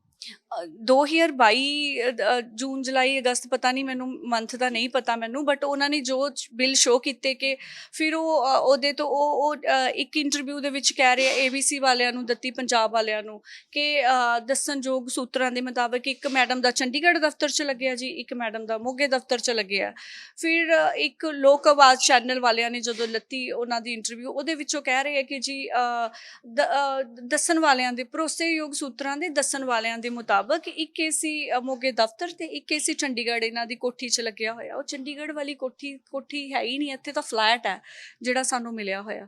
ਫਲੈਟ ਦੇ ਵਿੱਚ ਆਲਰੇਡੀ ਸਭ ਨੂੰ ਪਤਾ, ਅਗਰ ਤੁਸੀਂ ਵੈਸੇ ਹੀ ਸਾਰੀਆਂ ਚੀਜ਼ਾਂ ਨੂੰ ਕਰਕੇ ਤੁਸੀਂ ਇੱਕ ਔਰਤ ਦਾ ਤੁਸੀਂ ਮਜ਼ਾਕ ਉਡਾਉਣਾ ਚਾਹੁੰਦੇ ਹੋ, ਤੁਸੀਂ ਵੈਸੇ ਹੀ ਸਭ ਨੂੰ ਇੱਕ ਮਸਾਲਾ ਚਾਹੀਦਾ ਹੈ ਆਪਣੇ 10-15 ਦਿਨ ਦੇ ਲਈ, ਕਿ ਵੀ ਤੁਸੀਂ ਇੱਕ ਫੀਮੇਲ MLA ਨੂੰ ਟਾਰਗੇਟ ਕਰਕੇ ਉਹਦੇ ਤੁਸੀਂ ਰੀਲਸ ਬਣਾ ਰਹੇ ਹੋ, ਤੁਸੀਂ ਉਹਦਾ ਕਾਰਟੂਨਸ ਬਣਾ ਰਹੇ ਹੋ, ਤੁਸੀਂ ਉਹਦੇ ਹੱਥ ਦੇ ਵਿੱਚ ਪਿਕਚਰਸ ਐਡਿਟ ਕਰਕੇ ਏਸੀ ਫੜਾ ਰਹੇ ਹੋ। ਸੋ ਇਹ ਤਾਂ ਬੜੀ ਸ਼ਰਮਿੰਦਗੀ ਵਾਲੀ ਗੱਲ ਹੈ ਕਿ ਪੰਜਾਬੀਆਂ ਦੀ ਤੇ ਸਾਡੇ ਦੇਸ਼ ਦੀ ਰਾਜਨੀਤੀ ਇੰਨੀ ਥੱਲੇ ਡਿੱਗ ਗਈ ਹੈ ਕਿ ਮੇਰੇ ਕੋਲ ਪਹਿਲਾਂ ਮੈਂ ਕਦੇ ਏਸੀ ਨਹੀਂ ਸੀ ਦੇਖੇ ਹੈਗੇ, ਜਾਂ ਮੇਰੇ ਘਰੇ ਏਸੀ ਨਹੀਂ ਸੀ ਲੱਗੇ ਹੋਏ। ਤੁਸੀਂ ਸਿਰਫ ਝੂਠੀ ਉਹ ਚੀਜ਼ ਨੂੰ ਇੰਨਾ ਬੜਾਵਾ ਦੇ ਰਹੇ ਹੋ, ਔਰ ਇੰਨੇ ਸਾਰੇ ਚੈਨਲਸ ਨੇ ਉਹ ਚੀਜ਼ਾਂ ਪਾਈਆਂ ਕਿ ਵੀ ਏਸੀ ਚੋਰੀ ਕਰਕੇ ਲੈ ਗਏ, ਏਸੀ ਚੋਰੀ ਕਰਕੇ ਲੈ ਗਏ। ਤੁਸੀਂ ਪਹਿਲਾਂ ਉਸ ਚੀਜ਼ ਦੀ ਤਹਿ ਤੱਕ ਤਾਂ ਪਹੁੰਚੋ, ਤੁਸੀਂ ਦੇਖੋ ਤਾਂ ਸਹੀ ਕਿ ਰਿਐਲਿਟੀ ਕੀ ਹੈ। ਤੁਸੀਂ 1 ਮਿੰਟ ਦੇ ਵਿੱਚ ਸੋਸ਼ਲ ਮੀਡੀਆ ਤੇ ਕਿਸੇ ਇਨਸਾਨ ਨੂੰ ਬਦਨਾਮ ਕਰ ਦਿੰਦੇ ਹੋ, ਏਸੀ ਚੋਰ ਬਣਾਤਾ ਤੁਸੀਂ। ਪਰ ਜਿਹੜੀ ਤੁਸੀਂ ਆਖ ਰਹੇ ਹੋ ਕਿ ਉਹ ਹਸਪੀਟਲ ਦੇ ਵਿੱਚ ਏਸੀ ਪਹਿਲਾਂ ਤੋਂ ਇੰਸਟਾਲ ਸੀਗੇ ਕਈ ਮਹੀਨਿਆਂ ਤੋਂ, ਉਹਨਾਂ ਦੀ CCTV ਜੇ ਸਾਹਮਣੇ ਆਉਂਦੀ ਆ ਤਾਂ ਉੱਥੇ CCTV ਦੇ ਵਿੱਚ ਹੈ ਕਿ ਉਹ ਆਲਰੇਡੀ ਨੇ? ਇਹ ਤਾਂ ਨਹੀਂ ਹੈ ਵੀ ਤੁਸੀਂ ਰਾਤੋਂ ਰਾਤ ਲਗਵਾਤੇ। ਦੇਖੋ ਜੀ ਮੇਰੀ ਗੱਲ ਸੁਣੋ ਵੀਰ ਜੀ, ਸਿਵਲ ਹਸਪੀਟਲ ਦਾ ਸਭ ਤੋਂ ਪਹਿਲਾਂ ਤਾਂ ਮੇਰਾ ਤਾਂ ਫੰਡਾਂ ਦਾ ਹੁੰਦਾ ਹੈ ਕਿ ਵੀ ਅਗਰ ਉਹਨਾਂ ਨੂੰ ਕੋਈ ਫੰਡਸ ਦੇ ਵਿੱਚ ਦਿੱਕਤ ਆਉਂਦੀ, ਮੈਂ HM ਸਰ ਨੂੰ ਆ ਕੇ ਕਹਿਣਾ ਹੈ ਕਿ ਵੀ ਸਰ ਸਾਨੂੰ ਇਹ ਫੰਡਸ ਦੀ ਦਿੱਕਤ ਹੈ, ਕਾਈਂਡਲੀ ਇਹਨਾਂ ਨੂੰ ਜਿਹੜੀ ਹੈਗੀਆਂ ਇਹ ਚੀਜ਼ਾਂ ਸਾਨੂੰ ਚਾਹੀਦੀਆਂ ਨੇ, ਸਾਨੂੰ ਕੋਈ ਇਕਵਿਪਮੈਂਟਸ ਚਾਹੀਦੇ ਆ, ਜਾਂ ਮੇਰੇ ਕੋਲ ਸਟਾਫ ਦੀ, ਸਾਡੇ ਸਰਕਾਰੀ ਹਸਪਤਾਲ ਸਟਾਫ ਦੀ ਕਮੀ ਹੈ, ਸਿਵਲ ਸਰਜਨ ਦੱਸਣਗੇ। ਸੋ ਮੈਂ ਇੱਕ ਮੈਸੇਂਜਰ ਹਾਂ, ਮੈਂ ਉਹ ਆ ਕੇ ਮੈਸੇਜ ਦੇਣਾ ਔਰ ਕੋਸ਼ਿਸ਼ ਕਰਨੀ ਹੈ ਕਿ ਉੱਥੋਂ ਦੀ ਸਾਰੀਆਂ ਪ੍ਰੋਬਲਮਸ ਸੋਲਵ ਕਰਵਾ ਦਾਂ। ਇਹਨਾਂ ਨੇ ਜਿਹੜੇ ਬਿੱਲ ਪੇਸ਼ ਕੀਤੇ ਸੀਗੇ, ਉਹ ਬਿੱਲ ਜਿਹੜੇ ਹੈਗੇ ਆ, ਉਹ ਕਮੇਟੀ, ਇਹਨਾਂ ਨੇ ਹੀ ਕਿਹਾ ਕਿ ਕਮੇਟੀ ਬਣਾਓ। ਸਿਵਲ ਸਰਜਨ ਮੋਗਾ ਵੱਲੋਂ ਕਮੇਟੀ ਬਣਾਈ ਗਈ, ਉਹਦੇ ਵਿੱਚ 3 ਅਲੱਗ-ਅਲੱਗ SMOs ਪਾਏ ਇਹਨਾਂ ਨੇ, ਔਰ ਇੱਕ ਕੋਈ ਲੇਡੀ ਸੀਗੇ, ਉਹਨਾਂ ਨੂੰ ਬਣਾਇਆ। ਕਮੇਟੀ ਨੇ ਉਹ ਬਿੱਲਾਂ ਦੀ ਜਾਂਚ ਕੀਤੀ, ਔਰ ਜਿਹੜੇ ਇਹਨਾਂ ਨੇ ਬਿੱਲ ਦੇ ਉੱਤੇ ਸੀਰੀਅਲ ਨੰਬਰ ਸੀ, ਸਾਰਾ ਕੁਝ ਉਹਨਾਂ ਨੇ ਚੈੱਕ ਕੀਤਾ। ਕਮੇਟੀ ਨੇ ਵੀਡੀਓਗ੍ਰਾਫੀ ਕੀਤੀ, ਫੋਟੋਗ੍ਰਾਫਸ ਲੱਤੀਆਂ, ਔਰ ਇੱਕ ਏਸੀ ਉਹ ਮੋਰਚਰੀ ਦੇ ਵਿੱਚ ਲੱਗਿਆ ਹੋਇਆ, ਇੱਕ ਏਸੀ ਜਿਹੜਾ ਐਮਰਜੈਂਸੀ ਵਾਰਡ 'ਚ ਲੱਗੇ ਆ, ਇੱਕ ਏਸੀ ਸਿਵਲ ਸਰਜਨ ਦੇ ਦਫ਼ਤਰ ਹੈ, ਆਈ ਥਿੰਕ ਇੱਕ ਐਸਐਮਓ ਦੇ ਦਫ਼ਤਰ ਹੈ। ਔਰ ਸਿਵਲ ਹਸਪੀਟਲ ਦੇ ਵਿੱਚ ਸੀਸੀਟੀਵੀ ਕੈਮਰਾਜ਼ ਲੱਗੇ ਹੋਏ ਆ। ਉੱਥੇ ਜਾ ਕੇ ਤੁਸੀਂ ਜਿੰਨੀ ਵੀ ਉਹਨਾਂ ਦੇ ਕੋਲ ਸਟੋਰ ਹੈ, 3 ਮਹੀਨੇ ਪੁਰਾਣੀ, 6 ਮਹੀਨੇ ਪੁਰਾਣੀ, ਜਿੰਨੀ ਵੀ ਉਹਨਾਂ ਦੀ ਸਟੋਰੇਜ ਹੈਗੀ ਹੈ, ਤੁਸੀਂ ਉਹ ਸੀਸੀਟੀਵੀ ਫੁਟੇਜ ਲਓ। ਅਗਰ ਉੱਥੇ ਏਸੀ ਉਤਰਿਆ ਜਾਂ ਉੱਥੇ ਏਸੀ ਲੱਗਿਆ ਤੇ ਫਿਰ ਤੁਸੀਂ ਕਹਿ ਸਕਦੇ ਹੋ ਕਿਸੇ ਨੂੰ, ਮੈਨੂੰ ਕਹਿ ਸਕਦੇ ਹੋ ਕਿ ਸ਼ਾਇਦ ਉਹ ਮੇਰੇ ਘਰੇ ਚਲੇ ਗਏ ਜਾਂ ਮੈਂ ਕਿਤੇ ਲੈ ਗਈ। ਉਹ ਜਦੋਂ ਤੁਹਾਨੂੰ ਸਾਰੀ ਚੀਜ਼ਾਂ ਉਹ ਦੇਣ ਨੂੰ ਤਿਆਰ ਹੈਗੇ ਆ, ਜਦੋਂ ਉਹਨਾਂ ਨੇ ਸਾਰੀਆਂ ਚੈਨਲ ਵਾਲਿਆਂ ਨੂੰ ਸਾਡੇ ਮੈਨੂੰ ਲੱਗਦਾ ਕਾਫੀ ਚੈਨਲਸ ਵਾਲੇ ਜ਼ੀਰੋ ਰਿਪੋਰਟ ਲੈ ਕੇ ਆਇਆ ਉੱਥੋਂ ਜਾ ਕੇ, ਜਦੋਂ ਸਾਰਾ ਕੁਝ ਦੇ ਰਿਹਾ ਤੇ ਫਿਰ ਤੁਸੀਂ ਐਵੇਂ ਹੀ ਤੁਸੀਂ ਏਸੀ ਦਾ ਕਰੀ ਜਾ ਰਹੇ ਹੋ। ਅੱਛਾ, ਬਾਅਦ ਦੇ ਵਿੱਚ 2 ਫਰਿੱਜਾਂ ਵੀ ਪਾਤੀਆਂ। ਲੋਕੀ ਫਿਰ ਕਹਿਣ ਲੱਗੇ ਫਰਿੱਜਾਂ ਵੀ ਲੈ ਗਈ ਵਰਲਪੂਲ ਦੀਆਂ। ਮੇਰੇ ਘਰੇ ਬਹੁਤ ਵਧੀਆ ਫਰਿੱਜਾਂ ਨੇ, ਮੈਂ ਛੋਟੀਆਂ ਛੋਟੀਆਂ ਦੱਸੋ ਮਤਲਬ ਇੰਨੀ ਸ਼ਰਮਿੰਦਗੀ ਮਹਿਸੂਸ ਹੁੰਦੀ ਹੈ ਕਈ ਵਾਰ। ਮਹਿਸੂਸ ਹੁੰਦਾ ਕਿ ਪੋਲੀਟਿਕਸ ਦੇ ਵਿੱਚ ਆਉਣਾ ਕਿ ਇਹ ਇੱਕ ਗਲਤੀ ਹੈ, ਇਹ ਕਿ ਤੁਸੀਂ ਚੰਗੇ ਭਲੇ ਤੁਸੀਂ ਮਤਲਬ ਵਧੀਆ ਮਤਲਬ ਤੁਸੀਂ ਫੈਮਿਲੀ ਤੋਂ ਬਿਲੋਂਗ ਕਰਦੇ ਹੋ, ਤੁਸੀਂ ਡਾਕਟਰ ਹੋ ਔਰ ਇੱਜ਼ਤ ਦੀ ਰੋਟੀ ਤੁਸੀਂ ਖਾਂਦੇ ਹੋ, ਵਧੀਆ ਪੈਸੇ ਕਮਾਉਂਦੇ ਹੋ, ਤੁਸੀਂ ਲਗਜ਼ਰੀ ਲਾਈਫ ਜੀਂਦੇ ਹੋ, ਔਰ ਤੁਸੀਂ ਇੱਥੇ ਆ ਕੇ ਕਦੇ ਇੱਕ ਮੈਂ ਤੁਹਾਨੂੰ ਦੱਸਦੀ ਹਾਂ ਛੋਟੀ ਜੀ ਗੱਲ, ਇਹ ਤਾਂ ਚਲੋ ਏਸੀਆਂ ਦੀ ਗੱਲ ਸੀਗੀ। ਇੱਕ ਅਸੀਂ ਕਿਸੇ ਫੰਕਸ਼ਨ ਤੇ ਗਏ ਸੀ, ਉੱਥੇ ਲੱਸੀ ਆਫਰ ਕੀਤੀ। ਅਸੀਂ 2-3 ਫੀਮੇਲ ਐਮਐਲਏਜ਼ ਬੈਠੀਆਂ ਸੀਗੀਆਂ। ਅਸੀਂ ਲੱਸੀ ਜਦੋਂ ਸੀਗੀ ਕਿਸੇ ਕੰਪਨੀ ਦੀ ਲੱਸੀ ਸੀਗੀ, ਉਹਨਾਂ ਨੇ ਲੱਸੀ ਆਫਰ ਕੀਤੀ। ਸੋ ਨੋਰਮਲੀ ਜਦੋਂ ਆਪਾਂ ਬੈਠੇ ਹੁੰਦੇ ਆ, ਅਸੀਂ ਲੱਸੀ ਲੱਤੀ ਤੇ ਲੱਸੀ ਪੀਣ ਲੱਗ ਗਏ, ਤੇ ਉਹਦੇ ਤੇ ਵੀ ਲੋਕਾਂ ਨੇ ਕਿ ਲੱਸੀ ਚੋਰ, ਲੱਸੀ ਇਹਨਾਂ ਨੇ ਕਦੇ ਲੱਸੀ ਨਹੀਂ ਦੇਖੀ, ਇਹਨਾਂ ਨੂੰ ਇਹ ਤਾਂ ਭੁੱਖੇ ਹੈ, ਮਤਲਬ ਇਹ ਲੀਡਰ। ਤੂੰ ਚਾਹੋਗੇ ਅਗਲਾ ਕੁਝ ਤਾਂ ਆਫਰ ਕਰੂਗਾ। ਜਦੋਂ ਤੁਸੀਂ ਕੋਈ ਧੁੱਪ ਦੇ ਵਿੱਚ ਕਿਸੇ ਫੰਕਸ਼ਨ ਤੇ ਗਏ ਹੋ ਤੇ ਉਹ ਕੋਈ ਪਾਣੀ ਜਾਂ ਉਹਨਾਂ ਨੇ ਲੱਸੀ ਦੇ ਉਹ 10 ਰੁਪਏ ਜਾਂ 20 ਰੁਪਏ ਦੀ ਆਈ ਥਿੰਕ ਉਹ ਹੁੰਦੀ ਹੈ, ਉਹ ਜਿਹੜਾ ਉਹਨਾਂ ਦੀ ਪੈਕਿੰਗ ਆਉਂਦੀ ਹੈ।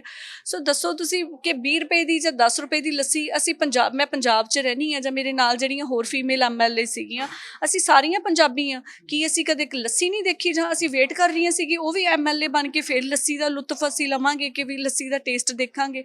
ਸੋ ਪਲੀਜ਼ ਇੱਦਾਂ ਨਾ ਕਰੋ, ਇੰਨਾ ਪੋਲੀਟਿਕਸ ਦਾ ਲੈਵਲ ਇੰਨਾ ਨੀਚੇ ਨਾ ਡਿੱਗੋ। ਔਰ ਤੁਹਾਨੂੰ ਸਿਰਫ ਅਗਰ ਮਸਾਲੇ ਲਗਾਉਣ ਦੇ ਲਈ ਤੁਹਾਨੂੰ ਕੋਈ ਚਾਹੀਦਾ ਹੈ ਕਿ ਵੀ ਹਾਂ ਅਸੀਂ ਉਹ ਕਰੀਏ, ਬਟ ਤੁਸੀਂ ਇਹ ਸੋਚੋ ਕਿ ਔਰਤਾਂ ਤਾਂ ਪਹਿਲਾਂ ਹੀ ਨਹੀਂ ਪੋਲੀਟਿਕਸ ਦੇ ਵਿੱਚ ਆਉਣਾ ਚਾਹੁੰਦੀਆਂ, ਉਹ ਤਾਂ ਪਹਿਲਾਂ ਹੀ ਡਰਦੀਆਂ ਨੇ ਇਸ ਗੰਦੀ ਰਾਜਨੀਤੀ ਤੋਂ ਕਿ ਇਹ ਲੋਕੀ ਕਹਿੰਦੇ ਹੁੰਦੇ ਆ ਕਿ ਇਹ ਤਾਂ ਚਿੱਕੜ ਹੈ, ਕਿ ਚਿੱਕੜ 'ਚ ਤੁਸੀਂ ਜਾਓਗੇ ਤਾਂ ਤੁਹਾਡੇ ਤੇ ਪੈਣਾ ਹੀ ਪੈਣਾ। ਸੋ ਇਹ ਚੀਜ਼ਾਂ ਨੂੰ ਹੁਣ ਸਾਰੇ ਪੜ੍ਹੇ ਲਿਖੇ ਲੋਕ ਅੱਗੇ ਆ ਰਹੇ ਆ, ਸਾਰੇ ਯੰਗਸਟਰਸ ਅੱਗੇ ਆ ਰਹੇ ਆ। ਮੋਸਟਲੀ ਹੁਣ ਵਿਧਾਨ ਸਭਾ ਦੇ ਵਿੱਚ ਵੀ ਆਈ ਥਿੰਕ ਮੋਰ ਦੈਨ 50-60% ਸਾਰੇ ਯੰਗਸਟਰਸ ਹੀ ਹੈਗੇ ਆ ਉੱਥੇ ਵੀ। ਔਰ ਮਾਫ ਕਰਨਾ ਤੁਹਾਡੀ ਗੱਲ ਵਿੱਚ ਰੋਕਦਾ, ਤੁਸੀਂ ਸ਼ੁਰੂ ਦੇ ਵਿੱਚ ਗੱਲ ਆਖੀ ਸੀ ਕਿ ਮਹਿੰਦਰਪਾਲ ਲੂੰਬਾ ਸਿਆਸਤ ਕਰਦੇ ਨੇ, ਪਰ ਉਲਟਾ ਉਹਨਾਂ ਨੇ ਐਲੀਗੇਸ਼ਨ ਲਾਇਆ, ਕਹਿੰਦੇ ਇਹਨਾਂ ਦੇ ਪਤੀ ਡਾਕਟਰ ਨੇ ਸਰਕਾਰੀ, ਕਿ ਉਹ ਸਿਆਸਤ ਨਹੀਂ ਕਰਦੇ, ਹਰ ਇੱਕ ਪ੍ਰੋਗਰਾਮ ਦੇ ਵਿੱਚ ਹੁੰਦੇ ਨੇ, ਉਹ ਐਕਟੀਵਿਟੀਜ਼ ਪੋਲੀਟੀਕਲ ਉਹ ਵੀ ਕਰਦੇ ਨੇ।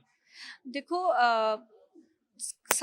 ਅਸੀਂ ਮੋਗੇ ਰਹਿੰਦੇ ਹਾਂ, ਸਾਨੂੰ ਡਾਕਟਰ ਸਾਹਿਬ ਦੇ ਰਿਸ਼ਤੇਦਾਰ ਵੀ ਹੈਗੇ ਆ ਉੱਥੇ, ਸਾਡੇ ਫਰੈਂਡ ਸਰਕਲ ਵੀ ਹੈਗਾ ਉੱਥੇ। ਔਰ ਅਗਰ ਕੋਈ ਕਿਸੇ ਫੰਕਸ਼ਨ ਦੇ ਵਿੱਚ ਬੁਲਾਉਂਦਾ ਹੈ ਡਿਊਟੀ ਆਵਰਸ ਤੋਂ ਬਾਅਦ ਜਾਂ ਸੰਡੇ ਵਾਲੇ ਦਿਨ, ਜਾਂ ਕਿਸੇ ਦੇ ਘਰੇ ਕੋਈ ਪਾਠ ਰੱਖਿਆ, ਜਾਂ ਕਿਸੇ ਨੇ ਆਪਣੇ ਘਰੇ ਕੋਈ ਕਿਸੇ ਦੇ ਬੱਚਾ ਹੋਇਆ ਉਹਨਾਂ ਨੇ, ਸੋ ਇਹੋ ਜਿਹੀ ਅਗਰ ਬੁਲਾਉਂਦਾ ਕੋਈ ਤਾਂ ਫਿਰ ਉਹ ਇਹ ਮਨਾ ਨਹੀਂ ਕਰ ਸਕਦੇ ਨਾ ਪਰਿਵਾਰਕ ਮੈਂਬਰ ਨੂੰ ਉੱਥੇ, ਜੇ ਸਾਡੇ ਕਿਸੇ ਦੇ ਨਾਲ ਪਰਿਵਾਰਕ ਰਿਸ਼ਤੇ ਹੈਗੇ ਆ ਸੋ ਜਾਣਾ ਪੈਂਦਾ। ਮੈਂ ਕਿਸੇ ਹੋਰ ਬਿਜ਼ੀ ਹੁੰਨੀ ਆ, ਅਗਰ ਐਤਵਾਰ ਵਾਲੇ ਦਿਨ ਸੰਡੇ ਵਾਲੇ ਦਿਨ ਉਹਨਾਂ ਦਾ ਆਫ ਹੁੰਦਾ, ਅਗਰ ਉਹ ਕਿਤੇ ਜਾ ਕੇ ਕਿਸੇ ਨੇ ਕੋਈ ਪੋਲੀਟੀਕਲ ਐਕਟੀਵਿਟੀਜ਼ ਥੋੜੀ ਨਾ ਇਨਵੋਲਵ। ਤੁਸੀਂ ਕਹਿੰਦੇ ਹੋ ਸਿਰਫ ਹਾਜ਼ਰੀ ਲਵਾਉਂਦੇ ਤੁਹਾਡੀ ਥਾਂ ਤੇ, ਕੋਈ ਐਕਟੀਵਿਟੀ ਨਹੀਂ ਕਰਦੇ, ਤੁਹਾਡੇ ਕਿਸੇ ਰਾਈਟ ਦੀ ਵਰਤੋਂ ਨਹੀਂ ਕਰਦੇ? ਉਹ ਹਾਜ਼ਰੀ ਵੀ ਨਹੀਂ ਲਗਵਾਉਂਦੇ, ਉਹ ਤਾਂ ਸਿਰਫ ਜੇ ਕਿਸੇ ਦੇ ਘਰੇ ਕੋਈ ਮਰਗਤ ਹੋਈ ਹੈ, ਅਫਸੋਸ ਕਰਨ ਜਾਣਾ ਹੈ, ਜਾਂ ਫਿਰ ਕਿਸੇ ਨੇ ਕੋਈ ਫੰਕਸ਼ਨ ਹੋ ਗਿਆ, ਸੁਖਮਨੀ ਸਾਹਿਬ ਦਾ ਪਾਠ ਹੋਇਆ, ਜਾਂ ਕਿਸੇ ਦੇ ਘਰੇ ਅਖੰਡ ਪਾਠ ਸਾਹਿਬ ਦਾ ਪਾਠ ਦਾ ਭੋਗ ਹੈਗਾ, ਸੋ ਉਹ ਜਾਣ ਪਹਿਚਾਣ ਕਰਕੇ ਲੋਕੀ ਇਨਵਾਈਟ ਕਰਦੇ ਹੀ ਹੈ। ਉਹ ਅੱਜ ਨਹੀਂ, ਉਹ ਪਹਿਲਾਂ ਵੀ ਇਨਵਾਈਟ ਕਰਦੇ ਸੀਗੇ। ਅਗਰ ਉੱਥੇ ਜਾ ਕੇ ਬੰਦਾ ਬੈਠ ਕੇ ਉੱਥੇ ਮੱਥਾ ਟੇਕ ਆਇਆ ਜਾਂ ਉਹਨਾਂ ਦੇ ਕੋਲ ਬੈਠ ਗਿਆ, ਸੋ ਤੁਹਾਨੂੰ ਦੇਖੋ ਇਹ ਤਾਂ ਅਗਰ ਅਗਲੇ ਨੂੰ ਪਤਾ ਹੈ ਕਿ ਐਮਐਲਏ ਦਾ ਹਸਬੈਂਡ ਹੈ, ਸੋ ਅਗਲੇ ਫਿਰ ਥੋੜਾ ਜਿਹਾ ਉਸ ਟਾਈਪ ਦੇ ਨਾਲ ਜਿਹੜਾ ਹੈਗਾ ਉਹ ਕਰ ਲੈਂਦੇ ਆ।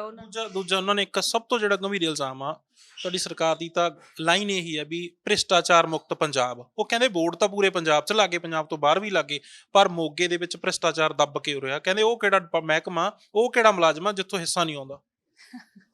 ਇਹ ਤਾਂ ਦੇਖੋ ਮਹਿੰਦਰਪਾਲ ਲੂੰਬਾ ਜੀ ਦੇ ਕੋਲ ਜਿਸ ਤਰ੍ਹਾਂ ਉਹ ਕਹਿੰਦੇ ਆ ਕਿ ਮੇਰੇ ਕੋਲ ਬੜਾ ਕੁਝ ਹੈਗਾ ਉਹੀ ਦੱਸ ਸਕਦੇ ਆ। ਹੁਣ ਇਹ ਤਾਂ ਉਹ ਕੀ ਨੈਕਸਟ ਜਿਹੜਾ ਹੈਗਾ ਇੱਕ ਕੱਢਣਗੇ ਉਹਨਾਂ ਨੂੰ ਹੀ ਪਤਾ, ਕਿਉਂਕਿ ਇੰਨਾ ਨੀਚੇ ਤਾਂ ਅਸੀਂ ਡਿੱਗ ਨਹੀਂ ਸਕਦੇ। ਇਹ ਤਾਂ ਉਹੀ ਦੱਸਣਗੇ ਕਿ ਹੁਣ ਉਹਨਾਂ ਦੇ ਦਿਮਾਗ ਦੇ ਵਿੱਚ ਕਿਹੜਾ ਪਲਾਨ ਚੱਲ ਰਿਹਾ, ਕੀ ਉਹ ਅੱਗੇ ਉਹ ਕਹਿੰਦੇ ਸਬੂਤ ਤਾਂ ਮੇਰੇ ਕੋਲ ਐਮਐਲਏ ਮੋਗਾ ਖਿਲਾਫ ਬਹੁਤ ਨੇ। ਮੇਰੀ ਗੱਲ ਤਾਂ ਸੁਣੋ, ਉਹ ਕਹਿੰਦੇ ਸਬੂਤ ਤਾਂ ਮੇਰੇ ਕੋਲ ਐਮਐਲਏ ਮੋਗਾ ਦੇ ਖਿਲਾਫ ਬਹੁਤ ਨੇ, ਪਰ ਜੇ ਮੈਂ ਸਾਰੇ ਜਨਤਕ ਕਰਤੇ ਕਹਿੰਦੇ ਮੇਰੀ ਜਾਨ ਜਾ ਸਕਦੀ ਹੈ, ਮੈਨੂੰ ਖਤਰਾ। ਮੈਨੂੰ ਹਾਸਾ ਆਉਂਦਾ ਉਹਨਾਂ 'ਤੇ, ਕਈ ਵਾਰ ਮੈਨੂੰ ਤਰਸ ਵੀ ਆਉਂਦਾ ਉਹਨਾਂ ਦੇ ਉੱਤੇ ਕਿ ਪਹਿਲਾਂ ਕਹਿੰਦੇ ਸੀਗੇ ਕਿ ਵੀ 200 ਕਿਲੋਮੀਟਰ ਦੂਰ ਬਦਲੀ ਕਰਵਾਤੀ, ਕੈਂਪ 'ਤੇ ਨਹੀਂ ਬੁਲਾਇਆ। ਫਿਰ 2 ਦਿਨ ਬਾਅਦ ਸਟੇਟਮੈਂਟ ਚੇਂਜ ਹੋ ਗਈ ਕਿ ਜੀ ਏਸੀ ਚੋਰੀ ਕਰ ਲਿਆ। ਫਿਰ ਕਹਿਣ ਲੱਗ ਗਏ ਕਿ ਨਾਲ ਫਰਿੱਜਾਂ 'ਤੇ ਸਟੈਪਲਾਈਜ਼ਰ ਵੀ ਹੈਗੇ ਆ ਜਿਹੜੇ। ਉਸ ਤੋਂ ਬਾਅਦ ਫਿਰ ਕਹਿਣ ਲੱਗ ਗਏ ਕਿ ਵੀ ਹਿੱਸਾ ਜਾਂਦਾ, ਰਿਸ਼ਵਤ ਜਾਂਦੀ ਹੈ। ਸੋ ਉਹਨਾਂ ਦੇ ਕੋਲ ਜਿਹੜੇ ਸਬੂਤ ਹੈ ਕਾਈਂਡਲੀ ਦੱਸੋ, ਲਿਆਓ, ਜਨਤਾ ਦੇ ਸਾਹਮਣੇ ਪੇਸ਼ ਕਰੋ, ਆਪਾਂ ਕਾਰਵਾਈ ਕਰੀਏ, ਉਹਦੇ 'ਤੇ ਕਾਰਵਾਈ ਕਰਵਾਈਏ ਉਹਨਾਂ ਦੇ ਉੱਤੇ। ਜੇ ਕੋਈ ਹੋਰ ਵੀ ਕਰ ਰਿਹਾ ਸੋ ਆਪਾਂ ਉਹਦੇ 'ਤੇ ਕਾਰਵਾਈ ਕਰਵਾਈਏ। ਜੇ ਉਹ ਕੋਈ ਵੀ ਵਿਅਕਤੀ ਹੈ, ਚਾਹੇ ਈਵਨ ਮੈਂ ਆ, ਸੋ ਤੁਸੀਂ ਪੇਸ਼ ਕਰੋ ਉਹ ਚੀਜ਼ਾਂ, ਤਾਂ ਤੁਸੀਂ ਜਨਤਾ ਤੋਂ ਲੁਕੋਵੋ ਨਾ, ਉਹ ਜਨਤਾ ਦੇ ਸਾਹਮਣੇ ਲੈ ਕੇ ਆਓ। ਆਖਰੀ ਗੱਲ ਕਿ ਤੁਹਾਡੇ ਖਿਲਾਫ ਹੁਣ ਇੱਕ 3 ਤਰੀਕ ਨੂੰ ਲੂੰਬਾ ਦੇ ਹੱਕ ਦੇ ਵਿੱਚ ਜਥੇਬੰਦੀਆਂ ਪ੍ਰੋਟੈਸਟ ਕਰ ਰਹੀਆਂ ਨੇ। ਜੀ ਦੇਖੋ ਸਾਰੀਆਂ ਜਥੇਬੰਦੀਆਂ ਜਿਹੜੀਆਂ ਬੜੀਆਂ ਸਤਿਕਾਰਯੋਗ ਹੁੰਦੀਆਂ ਔਰ ਲੋਕਾਂ ਦੇ ਲਈ ਹਮੇਸ਼ਾ ਅੱਗੇ ਆ ਕੇ ਉਹ ਕਰਦੇ ਆ, ਬਟ ਮੈਂ ਸਾਰੀਆਂ ਜਥੇਬੰਦੀਆਂ ਨੂੰ ਇਹੀ ਕਹੂੰਗੀ ਕਿ ਤੁਸੀਂ ਇੱਕ ਵਾਰ ਦੇਖੋ, ਤੁਹਾਡੇ ਵੀ ਮਨਾਂ ਨੂੰ ਪਤਾ ਕਿ ਰਿਐਲਿਟੀ ਕੀ ਹੈ। ਔਰ ਸਿਰਫ ਇੱਕ ਬਦਲੀ ਰੁਕਵਾਉਣ ਦੇ ਲਈ ਜਾਂ ਇੱਕ ਸਰਕਾਰੀ ਮੁਲਾਜ਼ਮ ਦੀ ਬਦਲੀ ਹੋ ਗਈ ਉਹਨੂੰ ਰੱਦ ਕਰਵਾਉਣ ਦੇ ਲਈ ਤੁਸੀਂ ਇੱਦਾਂ ਜਿਹੜਾ ਹੈਗਾ ਉਹ ਨਹੀਂ ਕਰਨਾ ਚਾਹੀਦਾ ਹੈਗਾ। ਸੋ ਮੈਂ ਸਾਰੀਆਂ ਜਥੇਬੰਦੀਆਂ ਨੂੰ ਇਹੀ ਕਹੂੰਗੀ ਕਿ ਇੱਕ ਵਾਰ ਰਿਐਲਿਟੀ ਚੈੱਕ ਕਰੋ ਤੁਸੀਂ, ਰਿਐਲਿਟੀ ਤੁਹਾਨੂੰ ਸਭ ਨੂੰ ਪਤਾ ਹੈ ਕਿ ਕੀ ਹੈ। ਸੋ ਬੇਫਾਲਤੂ ਜਿਹੜਾ ਹੈਗਾ ਇਹੋ ਜਿਹੇ ਅਨਸਰਾਂ ਨੂੰ ਐਵੇਂ ਹੀ ਸਾਨੂੰ ਉਹ ਨਹੀਂ ਕਰਨਾ ਚਾਹੀਦਾ, ਕਿਉਂਕਿ ਇਹਨਾਂ ਦੀ ਹਿਸਟਰੀ ਰਹੀ ਹੈ। ਇਹਨਾਂ ਦੇ ਮੈਂ ਜਿੱਥੋਂ ਤੱਕ ਕਿ ਡਿੱਗ ਗਏ ਆ, ਮੈਂ ਜ਼ਿੰਦਗੀ 'ਚ ਨਹੀਂ ਕਦੇ, ਕਿਉਂਕਿ ਮੈਂ ਪਹਿਲਾਂ 3-4 ਦਿਨ ਇਸੇ ਲਈ ਮੈਂ ਜਵਾਬ ਨਹੀਂ ਸੀ ਦਿੱਤਾ, ਕਿਉਂਕਿ ਮੈਂ ਨਹੀਂ ਸੀ ਚਾਹੁੰਦੀ ਕਿ ਮੈਂ ਬੇਫਾਲਤੂ ਇਸ ਚੀਜ਼ ਨੂੰ ਬੜਾਵਾ ਦੇਵਾਂ ਜਾਂ ਮੈਂ ਅੱਗੇ ਆ ਕੇ ਕੁਝ ਬੋਲਾਂ। ਫਿਰ ਉਹ ਚੀਜ਼ ਮੇਰੀ ਨੇਚਰ ਉੱਦਾਂ ਦੀ ਨਹੀਂ ਹੈਗੀ। ਸੋ ਬਟ ਜਦੋਂ ਇਹ ਬਹੁਤ ਹੀ ਜ਼ਿਆਦਾ ਇੰਨੇ ਨੀਚੇ ਡਿੱਗ ਗਏ, ਇਹਨਾਂ ਨੇ ਆਪਣਾ ਲੈਵਲ ਹੀ ਇੰਨਾ ਨੀਚੇ ਕਰ ਲਿਆ, ਕਦੇ ਕੁਛ ਕਦੇ ਕੁਛ ਕਦੇ ਕੁਛ। ਸੋ ਸਾਡੇ ਕੋਲ ਵੀ ਬਹੁਤ ਸਾਰੇ ਲੋਕਾਂ ਦੇ ਫੋਨ ਆਏ, ਇਹਨਾਂ ਦੇ ਬੱਚੇ, ਇਹ ਐਡੇ ਵੱਡੇ ਬਲੈਕਮੇਲਰ ਹੈ, ਇਹਨਾਂ ਦੇ ਬੱਚੇ ਸਕੂਲ 'ਚ ਪੜ੍ਹਦੇ ਸੀਗੇ। ਸਾਡੇ ਮੋਗਾ ਵਿਖੇ ਬਲੂਮਿੰਗ ਵਰਡ ਸਕੂਲ ਹੈ, ਉੱਥੇ ਇਹਨਾਂ ਦੇ ਬੱਚੇ ਪੜ੍ਹਦੇ ਸੀਗੇ, ਉੱਥੇ ਵੀ ਧਰਨੇ ਲਗਾਉਣ ਲੱਗ ਗਏ ਜਾ ਕੇ। ਔਰ ਸਕੂਲ ਦੇ ਜਿਹੜੇ ਮਾਲਕ ਸੀਗੇ ਉਹਨਾਂ ਨੂੰ ਧਮਕੀਆਂ ਦੇਣ ਲੱਗ ਗਏ। ਸਕੂਲ ਦੇ ਮੂਹਰੇ ਧਰਨਾ ਲਗਾਇਆ, ਉਹਨਾਂ ਨੇ ਕਿਹਾ ਕਿ ਇਹ ਤਾਂ ਸਾਡੀ ਪ੍ਰਾਈਵੇਟ ਪ੍ਰੋਪਰਟੀ ਹੈ, ਪ੍ਰਾਈਵੇਟ ਪ੍ਰੋਪਰਟੀ 'ਚ ਤੁਸੀਂ ਮੇਰੀ ਇਜਾਜ਼ਤ ਤੋਂ ਬਿਨਾਂ ਧਰਨਾ ਨਹੀਂ ਲਗਾ ਸਕਦੇ, ਕਿਉਂਕਿ ਬੱਚਿਆਂ ਦੀ ਸਟੱਡੀ ਡਿਸਟਰਬ ਹੁੰਦੀ ਹੈ। ਫਿਰ ਇਹਨਾਂ ਨੇ NHI ਜਿਹੜੇ ਸਾਡੇ ਉੱਥੇ ਨੈਸ਼ਨਲ ਹਾਈਵੇ ਹੈਗਾ 71, ਹਾਂਜੀ, ਉੱਥੇ ਧਰਨਾ ਲਗਾ ਲਿਆ। ਫਿਰ ਉਹਨਾਂ ਨੇ ਵੀ ਕਿਹਾ ਕਿ ਤੁਸੀਂ ਨੈਸ਼ਨਲ ਹਾਈਵੇ ਨਹੀਂ ਬਲੌਕ ਕਰ ਸਕਦੇ। ਇਹਨਾਂ ਸਕੂਲ ਵਾਲਿਆਂ ਨੂੰ ਇਹਨਾਂ ਦੇ ਬੱਚੇ ਇਨਵੈਸਟੀਗੇਟ ਕਰਨੇ ਪਏ, ਇਹਨਾਂ ਦੀਆਂ ਧਮਕੀਆਂ ਤੋਂ ਤੰਗ ਆ ਕੇ, ਇਹਨਾਂ ਦੀ ਬਲੈਕਮੇਲਿੰਗ ਤੋਂ ਤੰਗ ਆ ਕੇ। ਫਿਰ ਇਹਨਾਂ ਨੇ ਉਹਨਾਂ ਤੋਂ ਮਾਫੀ ਮੰਗੀ, ਕਿਉਂਕਿ ਇਹਨਾਂ ਨੇ ਫਿਰ ਸਕੂਲ ਵਾਲਿਆਂ ਨੂੰ ਕਿਹਾ ਕਿ ਮੇਰੀ ਬੇਟੀ ਨੇ ਖਾਣਾ ਪੀਣਾ ਛੱਡਤਾ ਔਰ ਉਹ ਘਰੇ ਮਤਲਬ ਦੂਸਰੇ ਸਕੂਲ 'ਚ ਨਹੀਂ ਜਾਣਾ ਚਾਹੁੰਦੀ, ਉਹਨੇ ਰੋਟੀ ਖਾਣੀ ਬੰਦ ਕਰਤੀ ਹੈ। ਸੋ ਉਹਨਾਂ ਨੇ ਇਹਨਾਂ ਤੋਂ ਮਾਫੀ ਮੰਗਵਾ ਕੇ ਜਿਹੜਾ ਹੈਗਾ ਇਹਨਾਂ ਦੀ ਬੱਚੀ ਨੂੰ ਦੁਬਾਰਾ ਐਡਮਿਸ਼ਨ ਦਿੱਤੀ। ਸੋ ਇਹ ਇੱਦਾਂ ਦਾ ਇਹਨਾਂ ਦਾ ਰਿਕਾਰਡ ਹੈ। ਫਿਰ ਇਹਨਾਂ 'ਤੇ 2-3 ਦਰਖਾਸਤਾਂ ਜਿਹੜੀਆਂ ਹੈਗੀਆਂ ਇਹਨਾਂ ਦੇ ਪਿੰਡ ਦੇ ਸਰਪੰਚ ਨੇ ਦਿੱਤੀਆਂ ਹੋਈਆਂ ਬਲੈਕਮੇਲਿੰਗ ਦੀਆਂ। ਇੱਕ ਇਹ ਪੁਲਿਸ ਸਟੇਸ਼ਨ ਕਿਤੇ ਗਏ ਸੀਗੇ, ਉੱਥੇ ਇਹਨਾਂ ਨੇ ਜਿਹੜੀ ਅੰਦਰ ਜਾ ਕੇ ਹਿਡਨ ਕੈਮਰੇ ਦੇ ਨਾਲ ਰਿਕਾਰਡਿੰਗ ਕਰ ਲਈ ਸੀਗੀ। ਸੋ ਉਹ ਵੀ ਜਿਹੜੀ ਇਹਨਾਂ 'ਤੇ ਦਰਖਾਸਤ ਚੱਲ ਰਹੀ ਹੈ। ਔਰ 108 ਕੰਪਲੇਂਟਸ ਜਿਹੜੀਆਂ ਹੈਗੀਆਂ ਇਹ ਆਪਣੇ ਮੂੰਹ ਨਾਲ ਕਹਿ ਰਹੇ ਆ ਕਿ ਮੇਰੇ ਤੇ 108 ਕੰਪਲੇਂਟਸ ਹੋਈਆਂ, 1 ਵਾਰ ਮੈਂ ਸਸਪੈਂਡ ਹੋਈ ਹਾਂ ਤੇ 3 ਵਾਰ ਜਿਹੜੀ ਮੇਰੀ ਬਦਲੀ ਹੋਈ ਹੈ। ਸੋ ਕੋਈ ਵੱਡੀ ਗੱਲ ਨਹੀਂ ਕਿ ਕਿਸੇ ਸਰਕਾਰੀ ਮੁਲਾਜ਼ਮ ਦੀ ਆਪਣੀ ਉਹਦੇ ਵੇਲੇ ਬਦਲੀ ਉਹ ਹੋ ਗਈ। ਔਰ ਜਿਹੜਾ ਉਹ ਕਹਿ ਰਹੇ ਆ ਕਿ ਮੈਂ ਸਮਾਜ ਸੇਵੀ ਹਾਂ, ਮੈਂ ਸਮਾਜ ਸੇਵਾ ਕਰਦਾ, ਸਰਕਾਰ ਤਨਖਾਹ ਦੇ ਰਹੀ ਹੈ ਉਹਨਾਂ ਨੂੰ, ਸਮਾਜ ਸੇਵਾ ਨਹੀਂ ਹੈਗੀ। ਮੈਂ ਵੀ ਆਰਮੀ ਪੋਲੀਕਲੀਨਿਕ 'ਚ ਜੌਬ ਕਰਦੀ ਸੀਗੀ, ਮੇਰੀ ਵੀ ਜਿਹੜੀ ਮੈਨੂੰ ਤਨਖਾਹ ਆਉਂਦੀ ਸੀਗੀ, ਮੈਂ ਸੇਵਾ ਉਹਨੂੰ ਇਹ ਨਹੀਂ ਕਹਿ ਸਕਦੀ ਕਿ ਵੀ ਉਹ ਤਾਂ ਸਮਾਜ ਸੇਵੀ ਸੀਗੀ। ਮੈਂ ਡਾਕਟਰ ਸੀ, ਮੈਨੂੰ ਸੈਲਰੀ ਮਿਲਦੀ ਸੀਗੀ ਔਰ ਮੈਂ ਲੋਕਾਂ ਦੀ ਸੇਵਾ ਕਰਦੀ ਸੀ, ਬਟ ਉਹ ਸੇਵਾ ਦੇ ਬਦਲੇ ਮੈਨੂੰ ਸਰਕਾਰ ਤਨਖਾਹ ਦਿੰਦੀ ਸੀਗੀ। ਔਰ ਜੇ ਮੇਰੇ ਹਸਬੈਂਡ ਕੰਮ ਕਰਦੇ ਆ, ਸੋ ਉਹ ਕੰਮ ਕਰ ਰਹੇ ਆ ਉਹ, ਕਿਉਂਕਿ ਸਰਕਾਰ ਉਹਨਾਂ ਨੂੰ ਪੇ ਦੇ ਰਹੀ ਹੈ। ਜਿੰਨੇ ਵੀ ਗਵਰਨਮੈਂਟ ਇੰਪਲੋਈਜ਼ ਆ ਉਹ ਸਰਕਾਰ ਤੋਂ ਤਨਖਾਹ ਲੈਂਦੇ ਆ। ਸੋ ਤਨਖਾਹ ਲੈ ਕੇ ਉਹ ਜਿਹੜੀ ਆਪਣੇ ਕੰਮ ਨੂੰ ਬਹੁਤ ਅੱਛੀ ਤਰ੍ਹਾਂ ਕਰ ਸਕਦੇ ਆ ਸੇਵਾ ਦੀ ਤਰ੍ਹਾਂ, ਬਟ ਇਹ ਕਹਿਣਾ ਕਿ ਵੀ ਮੈਂ ਸੇਵਾ ਕਰ ਰਿਹਾ, ਉਹ ਦੈਟ ਇਜ਼ ਰੋਂਗ। ਸ਼ੁਕਰੀਆ ਮੈਨੂੰ ਤੁਸੀਂ ਸਮਾਂ ਦਿੱਤਾ, ਧੰਨਵਾਦ। ਸੋ ਇਹ ਸਨ MLA ਮੋਗਾ ਅਮਨਦੀਪ ਕੌਰ ਅਰੋੜਾ, ਜਿਨ੍ਹਾਂ ਤੋਂ ਅਸੀਂ ਸਾਰੇ ਉਹਨਾਂ ਇਲਜ਼ਾਮਾਂ ਦੇ ਜਵਾਬ ਲਏ ਜੋ ਇਹਨਾਂ ਤੇ ਮਹਿੰਦਰਪਾਲ ਲੂੰਬਾ ਨੇ ਲਗਾਏ ਸੀ। ਤੇ ਉਸ ਦੇ ਜਵਾਬ ਦੇ ਵਿੱਚ MLA ਅਮਨ ਅਰੋੜਾ ਆਖਦੇ ਨੇ ਕਿ ਇਹ ਲੜਾਈ ਕਰਪਸ਼ਨ ਦੇ ਖਿਲਾਫ ਨਹੀਂ ਹੈ, ਇਹ ਲੜਾਈ ਹੈ ਬਦਲੀ ਦੇ ਖਿਲਾਫ।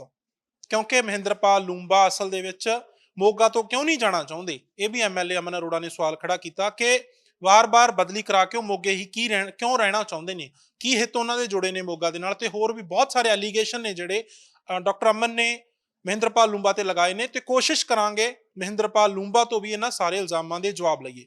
ਆਪਣੇ ਸਹਿਯੋਗੀ ਰਵੀ ਸ਼ੰਕਰ ਦੇ ਨਾਲ ਮੈਂ ਗਗਨਦੀਪ ਰਟੌਲ, ਅੱਖਰ ਦੇ ਲਈ।